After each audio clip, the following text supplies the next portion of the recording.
வணக்கம் தோழர்களே. இயற்கை விவசாயி ஜிஎஸ் சீனிவாசன், கள்ளக்குறிச்சி மாவட்டம் நிரமதி கிராமத்துலேருந்து பேசுகிறேன். மாசி, பங்குனி, சித்திரை, வைகாசி 4 மாதம் உழுது 5 களைப்பையால் உழுது நல்லா காய போட்டாச்சு. இப்போ மறுபடியும் 2வது சால் அடிச்சுக்கிட்டு இருக்கோம். 2வது சால் அடிச்சுக்கிட்டு நல்லா பூமி நல்லா பொலப்பொலப்பு தன்மை நல்லா இருக்குது. நல்லா பூமியோட பொலப்பொலப்பு தன்மை நல்லா இருக்குது. அருமையாக குழந்துக்கிட்டு வருது.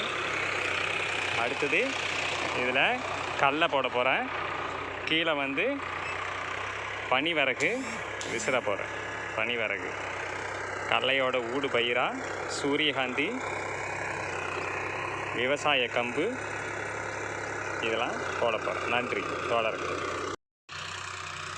நல்லா மணிச்சத்து, தழைச்சத்து, சாம்பல் சத்து, மணிச்சத்து, தழைச்சத்து, சாம்பல் சத்து இருக்கக்கூடிய பூமி எப்படி இருக்குது பார்த்தீங்களா? எந்த அளவுக்கு நல்லா பொலப்பொலப்பாக இருந்தால் தான் நம்மளுக்கு 15 அடி ஆழத்தில் இருக்கக்கூடிய நீராவிகள்லாம் மேல் நோக்கி வரும். அப்படி வரணும். இப்படி இருக்கணும் பூமி. இப்படி இருக்குது பார்த்தீங்களா? இந்த அளவுக்கு இருந்தால் தான் பூமியோட தன்மை நல்லா இருக்கும், அருமையாக இருக்கும். நன்றி தோழர்களே.